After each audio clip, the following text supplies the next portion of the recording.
காவிரி மேலாண்மை வாரியத்தை வரும் செவ்வாய்க்கிழமைக்குள் அமைக்க மத்திய அரசுக்கு உச்சநீதிமன்றம் உத்தரவு பிறப்பித்துள்ளது. அதேவேளையில் உச்சநீதிமன்றத்தின் உத்தரவுகளை செயல்படுத்தாத கர்நாடக அரசிற்கு உச்சநீதிமன்றம் கண்டனமும் தெரிவித்திருக்கிறது. காவிரி நதிநீர் விவகாரம் தொடர்பான வழக்கு உச்சநீதிமன்றத்தில் நீதிபதிகள் தீபக் மிஸ்ரா, யூ லலித் அமர்வு முன்னிலையில் விசாரணைக்கு வந்தது. அப்போது உச்சநீதிமன்றத்தின் உத்தரவுப்படி தமிழகத்திற்கு காவிரியில் நீர் திறக்க இயலாத நிலை குறித்து கர்நாடக முதலமைச்சர் எழுதிய கடிதத்தின் நகலை அம்மாநில அரசு தரப்பு வழக்கறிஞர் ஃபாலி நாரிமன் நீதிமன்றத்தில் சமர்ப்பித்தார். அதே வேளையில் காவிரி விவகாரம் தொடர்பாக டெல்லியில் நேற்று நடைபெற்ற இரு மாநில பிரதிநிதிகள் கூட்டத்தில் பேசப்பட்ட அம்சங்கள் குறித்த அறிக்கையை உச்சநீதிமன்றத்திடம் மத்திய அரசின் தலைமை வழக்கறிஞர் முகுல் ரோகத்கி அளித்தார்.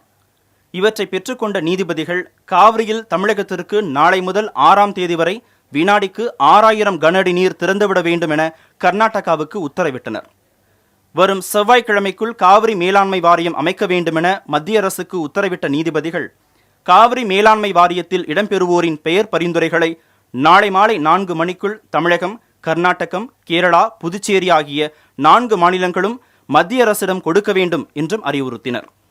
காவேரி மேல் மேனேஜ்மெண்ட் போர்டு உத்தரவு 20ஆம் தேதி ஒரு உத்தரவு விட்டாங்க, 4 வாரத்துக்குள்ளே சென்ட்ரல் கவர்மெண்ட் கான்ஸ்டியூட் பண்ணணுன்ட்டு. பட் இன்றைக்கி உத்தரவு போட்டிருக்காங்க 3 நாளில் போர்டு கான்ஸ்டியூட் பண்ணணும். அப்புறம் எல்லா ஸ்டேட் கவர்மெண்ட்டும் they should nominate 1 representative by tomorrow.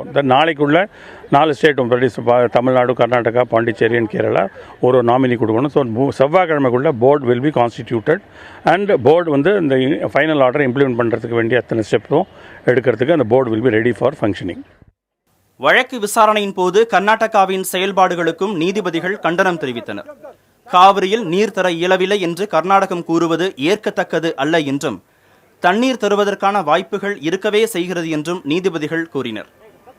Kaveri வழக்கில் ஏற்கனவே வழங்கிய உத்தரவுகளை கண்டிப்பாக செயல்படுத்த வேண்டும் என அறிவுறுத்தியும் கர்நாடகம் அதை செயல்படுத்தாததற்கு அதிருப்தி தெரிவித்த நீதிபதிகள் இன்றைய உத்தரவினை நிச்சயம் செயல்படுத்த வேண்டும் என்று கண்டிப்புடன் கூறினர்.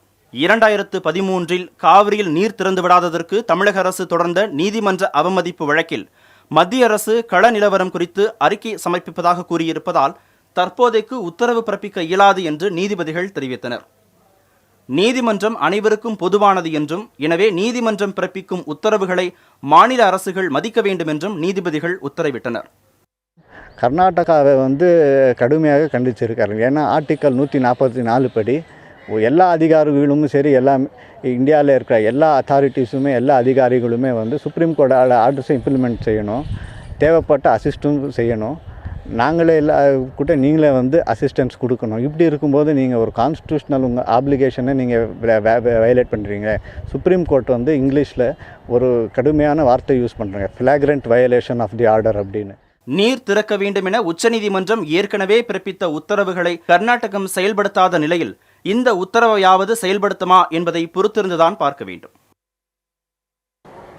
உச்சநீதிமன்றத்தின் அதிரடி தீர்ப்பு மற்றும் மத்திய அரசின் நடவடிக்கைகள் காரணமாக காவிரி மேலாண்மை வாரியம் அமைப்பது என்பது கிட்டத்தட்ட உறுதியாகி இருக்கின்றது.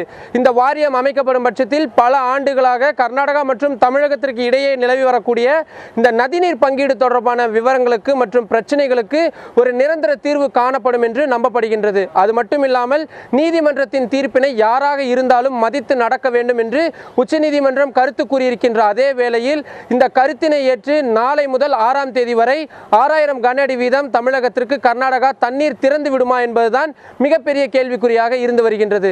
தலைநகர் டெல்லியிலிருந்து புதிய தலைமுறைக்காக ஒளிப்பதிவாளர் ஜெரின் சாம்வேலுடன் நிரஞ்சன்.